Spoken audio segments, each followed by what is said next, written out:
মাটির ভাঁড়কে যখন তৈরি করা হয় তখন আপনারা লক্ষ্য করে দেখবেন সেই মাটির ভাঁড়টাকে প্রথমে আগুনে তাপানো হয়। মানে মাটিটাকে প্রথমে আগুনে তাপিয়ে তারপর সেটা দিয়ে বিভিন্ন দ্রব্য সামগ্রী উৎপাদন করা হয়, সেটা ভাঁড় হোক, হাঁড়ি হোক, যে কোনো কিছু হোক। সিমিলারলি আমাদের এই জীবনও আমাদেরকে এই রকমভাবে তাপায়। বহুবার যখন প্রচণ্ড কষ্ট আসে আমাদের জীবনে, প্রচণ্ড স্ট্রাগল আসে জীবনে, তখন সেই আসা স্ট্রাগলের পেছনে একটা কোনো না কোনো বিশেষ কারণ থাকে। আর সেই বিশেষ কারণ এই জন্যই থাকে যাতে আমরা নিজেদের জীবনের প্রতি সতর্ক হই এবং নিজেদের জীবনকে উত্তম দিকে পরিচালনা করি। তো সবার আগে সবচেয়ে বড় বিষয় আমাদেরকে এটা বুঝতে হবে আমাদের জীবনে প্রবলেম আসে কেন। প্রবলেম সেই হাতুড়ির মতো, যেই হাতুড়ি একটি সাধারণ পাথরকে ঠুকে ঠুকে একটা নির্দিষ্ট শেপ বা একটা নির্দিষ্ট আকার দেয়। এই জীবনও আমাদেরকে যখন ঘা দেয় তখন বুঝে নেবেন সেটি আমাদেরকে একটি বিশেষ আকার দিতে চাইছে। তার কারণ সাধারণ পাথর যেমন বাজারে বিকয় না, সেই পাথরকে হাতুড়ি দিয়ে বারংবার মেরে মেরে মেরে মেরে একটি বিশেষ মূর্তি তৈরি করবার পর সেই মূর্তি অনেক চড়া দামে যেমন বাজারে বিকয়, সিমিলারলি আমাদের জীবনেও আমাদের এই সাধারণ অবস্থায় আমাদের অত দাম থাকে না, কিন্তু যখন প্রকৃতি বিভিন্ন সমস্যা এনে আমাদের সামনে উপস্থিত করে এবং সেই সমস্ত সমস্যার সমাধান যখন আমরা বার করতে পারি, যখন বারবার দুঃখ কষ্ট, সাধারণ মানুষের প্রবঞ্চনা, কাছের মানুষের প্রতারণা, হার্ট ব্রেকিং বারবার যখন এইগুলো চলতে থাকে, তখনই আমরা আমাদের জীবনে একটি বিশেষ শেপ পাই।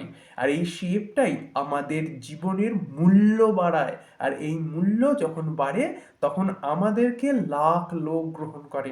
মানে আমরা একটি শক্তি তরঙ্গের মতো হয়ে যাই, আমাদের সামনে আসা মাত্র প্রত্যেকে আকর্ষিত হয়। তো সেই জন্য যখন জীবনে প্রবলেম আসছে, যখন জীবনে ট্রাবল আসছে, তখন এতটুকু ভাবনার দরকার নেই, এতটুকু ঘাবড়ানোর প্রয়োজনীয়তা নেই।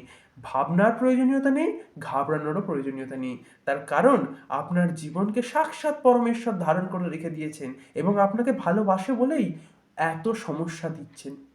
যারা সমাজের স্রোতের অনুকূলে ভেসে যায়, মানে যেদিকে উঁচু মাটি আছে যারা সেই সব দিকে গড়িয়ে যায়, তাদের জীবনে কোনো সমস্যাও থাকে না। আর এদের জীবনে কোনো সমস্যা থাকে না বলে এদের বিশেষ কিছু শেখাও হয় না এবং এদের জীবনের কোনো মহত্বও থাকে না।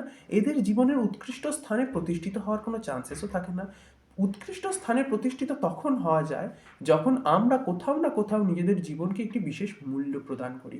আর এই মূল্যটি সম্ভব হয় যখন আমরা নিজেদের ভেতরে কোথাও না কোথাও এই জ্ঞানকে রাখি যে আমাদের এই জীবনকে আমাদেরকে উৎকৃষ্ট স্থানে প্রতিষ্ঠিত করতে হবে।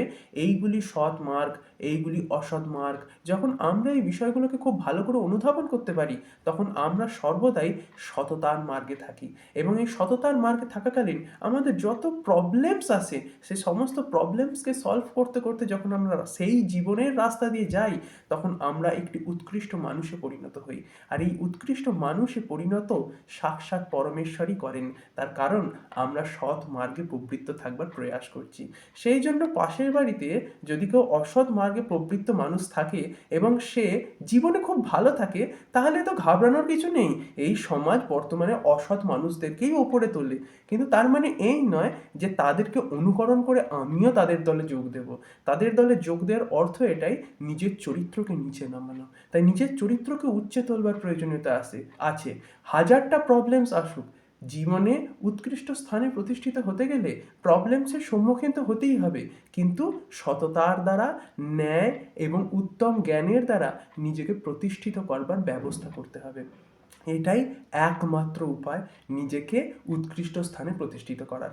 আর সবথেকে বড় বিষয়, পরমাত্মার প্রতি সমর্পণ, ওনার প্রতি সম্পূর্ণভাবে মনোযোগ দিয়ে যখন আমরা কোনো না কোনো কাজকে করতে থাকি, তখন সেই কার্যে আমাদের কর্মযোগ হয়। আর এই বিশেষ কর্মযোগে আমাদের মন ওনার সঙ্গে জুড়ে, ফলে আমাদের জীবন উৎকৃষ্ট দিকে পরিচালিত হয়। তাই আজকে থেকে যখনই প্রবলেমস আসবে, যখনই অসততার চিন্তা আসবে মাথায়, এই বিষয়গুলিকে মনে রাখবেন। দেখবেন মন সম্পূর্ণভাবে পবিত্র হয়ে যাবে এবং আপনার জীবনে একটি বিশেষ পারপাস আসবে। আজকের মতো এইটুকুই। যদি ভিডিওটি ভালো লেগে থাকে অবশ্যই আমার চ্যানেলটিকে সাবস্ক্রাইব করবেন এবং এই ভিডিওটিকে সকলকে শেয়ার করবেন। ধন্যবাদ।